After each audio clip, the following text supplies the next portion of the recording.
आकाशवाणीचं हे नागपूर केंद्र आहे. आता आपण ऐकणार आहोत वृत्त विभागातर्फे प्रस्तुत गडचिरोली जिल्ह्याचं वार्तापत्र. याचे लेखक आहेत आमचे प्रतिनिधी जयंत निमगडे. कडक उन्हामुळे झालेली अंगाची लाहीलाही आणि मध्येच आलेल्या अवकाळी पावसामुळे मिळालेला गारवा अशा संमिश्र हवामानाचा अनुभव नागरिकांनी मे महिन्यात घेतला. मे महिन्याच्या सुरुवातीलाच छत्तीसगड राज्याच्या सीमावर्ती भागात झालेल्या चकमकीत पोलिसांनी जहाल नक्षली जोगन्ना, त्याची पत्नी संगीता आत्राम, कंपनी क्रमांक 10चा कमांडर मल्लेश आणि सहकमांडर विनय यांना कंठस्नान घातलं.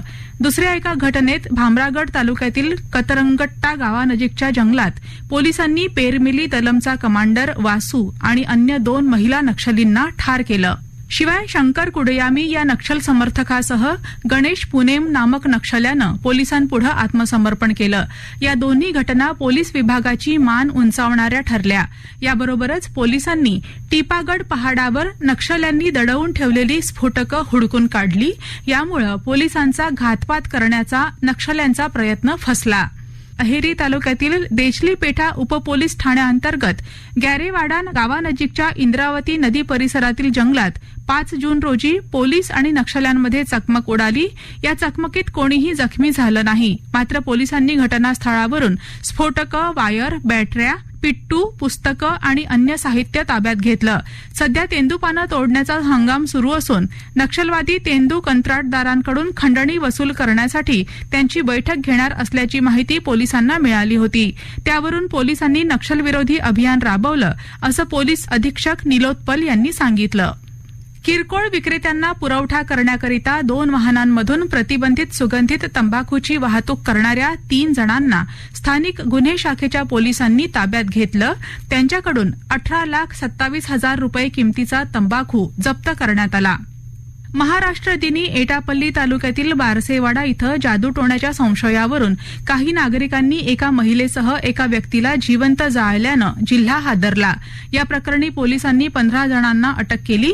या घटनेनंतर अखिल भारतीय अंधश्रद्धा निर्मूलन समिती आणि महाराष्ट्र अंधश्रद्धा निर्मूलन समितीच्या पदाधिकाऱ्यांनी पोलीस अधीक्षकांची भेट घेऊन दोषींवर कठोर कारवाई करण्याची मागणी केली. IPLवर ऑनलाईन सट्टा चालवणाऱ्या 2 जणांवर देसाईगंज पोलिसांनी गुन्हे दाखल केले. पोलिसांनी आरोपींकडून रोख रकमेसह 2 मोबाईल आणि 1 4-चाकी वाहन असा एकूण 16,32,000 रुपयांचा मुद्देमाल जप्त केला. दुसऱ्या घटनेत मध्यरात्री सोने चांदीच्या व्यापाऱ्यांना लुटण्याच्या हेतूनं 4-चाकी वाहनानं चामोर्शीत आलेल्या चंद्रपूर आणि यवतमाळच्या 3 संशयित दरोडेखोरांना चामोर्शी पोलिसांनी अटक केली. गडचिरोली तालुक्यातील सावरगावच्या जंगलात तेंदूपानं तोडण्यासाठी गेलेल्या महिलेवर वाघानं हल्ला करून तिला ठार केलं, तर कुर्ची तालुक्यातील खसोळा इथं तेंदूपानं तोडणाऱ्या मुलाला अस्वलानं जखमी केलं. या 2 घटनांमुळे तेंदूपानं तोडणाऱ्या नागरिकांमध्ये भीतीचं वातावरण निर्माण झालं. मे महिन्यातील कडक उन्हामुळे त्रस्त झालेल्या नागरिकांना महिन्याच्या दुसऱ्या आठवड्यात 2 वेळा मुसळधार पाऊस पडल्यानं दिलासा मिळाला. जिल्हाधिकारी संजय दैने यांनी 17 मे रोजी जलजीवन मिशन कार्यक्रमाअंतर्गत जिल्हा पाणी आणि स्वच्छता मिशन समितीची बैठक घेतली.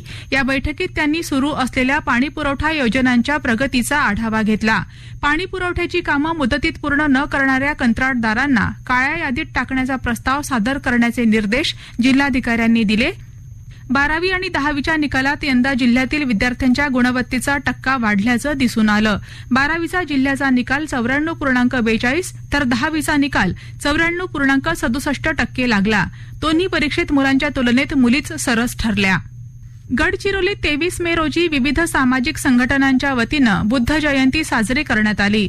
गडचिरोली इथं भारतीय बौद्ध महासभेच्या वतीनं लेखक तथा पत्रकार मिलिंद कीर्ती यांच्या व्याख्यानाचं आयोजन करण्यात आलं होतं.